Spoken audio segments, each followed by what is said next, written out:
Magandang araw sa inyong lahat mga bro, no? So ayan, meron tumayo dito sa atin Honda Click 125 to bro. Yan, Honda Click 125 ano. So magkakabit lang tayo mga bro ng mini driving light. Ayan, so mini driving light tapos yung charger port. Ayan. So marami tayong video nito sa YouTube ano mga bro.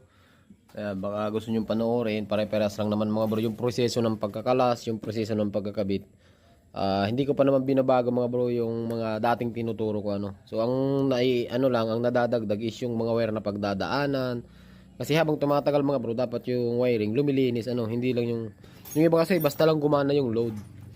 Pagka napagana yung load, okay na mga bro. Pero yung quality nung gawa, yung tibay nung wire, yun ang ini-improve natin ano.